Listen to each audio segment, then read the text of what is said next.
Hi everybody, happy Friday. Dr. Jeremy Heyman here at Cornerstone Naturopathic in beautiful Nova Scotia, and today we're going to talk about something really exciting. This is my third short video of 4 in my skin health, sun exposure, and skin cancer video series. And I spoke on yesterday quickly at the end of my last video about how things are variable in terms of being in the sun. So if you're in the sun for an hour one day, same time, same place, you may get a sunburn or overexposed to the sun.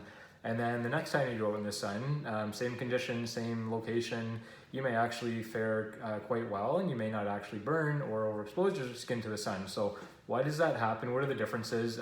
Part of this comes down actually to diet.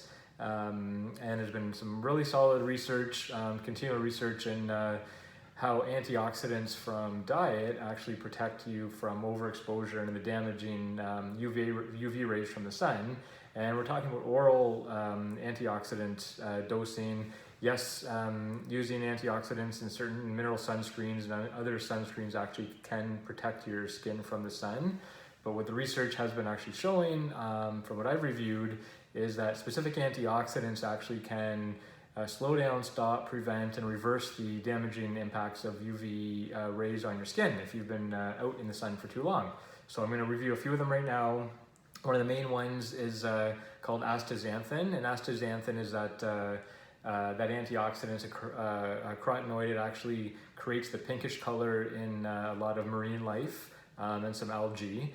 So that's one definite big one there as well, as far as protecting your skin from the sun. And the discussion here as far as antioxidants and knowing what to do and how to prepare yourself to be out in the sun is, if you're eating a healthy diet, if you're purposely ingesting high amounts, high concentrations of antioxidants through your diet, then this is one way to actually reduce the risk of being out in the sun, if you're out for longer periods of time. So astaxanthin is one of them. You get that, like I said, through marine foods and different algae that way. Polyphenols, so any kind of polyphenols, which I've talked a lot on in my previous videos. So anything from like bright red, pink, purple vegetables as well as green. So if you're eating an overabundance or an abundance of that before you go out, sort of like hours or days leading up to like a weekend out at the beach, you'll likely notice that there's going to be a change in terms of how your skin responds to the sun.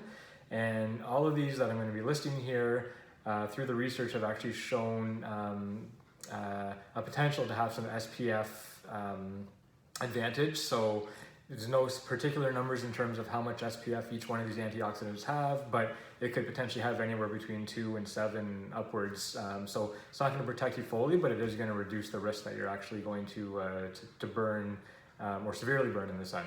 Melatonin, so this is a hormone that we can take exogenously, usually really good for sleep. There's been some good research on melatonin and protecting your skin from overexposure to the sun. Green tea polyphenols is a big one. Another big one here, which people are going to love, is chocolate. So eat your chocolate, eat a couple, 2 to 3 squares of chocolate a day. If you have any questions specifically about that, hit me up. I'd be happy to answer. Fish oil, grapeseed oil, quercetin, which comes from onions and garlic and that family, sulforaphane, which I've talked a lot on as far as the specific anti-cancer benefits, some SPF protection there in terms of ingesting it orally, milk thistle, ginseng, various other marine algae, propolis as well is another big one. And the other thing beyond that is that it's a UVA, UVB protector. So all these antioxidants that I'm reviewing here and listing protect you both from the damaging insults of UVA and UVB, which is amazing, which is fantastic. So the other thing you want to do as well when you're out in the sun and you're preparing through a dietary means, so eating a healthy diet, is support your immune system. So we need to talk more about how to modulate your immune system, because that does also impact the way that your skin responds to being exposed or overexposed to the sun. And then vitamin D.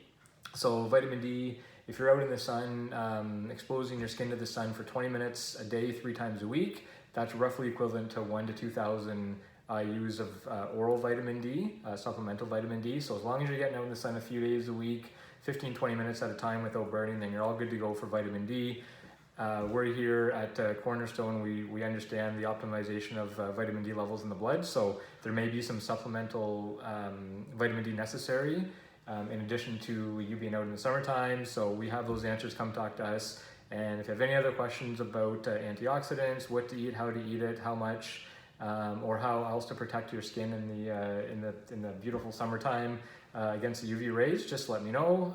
We can talk more if you come into the clinic here. And number 4, my 4th video is going to be coming up in the next couple of days. I'm going to be talking more specifically on specific anti-cancer foods. Some of them I've listed here today, and things that are very, very specific to reduce your risk from a lifestyle and dietary perspective when it comes to damaging UV rays and skin cancers. So until then, have a great weekend, enjoy the sun, be smart about it, and we'll talk to you next week.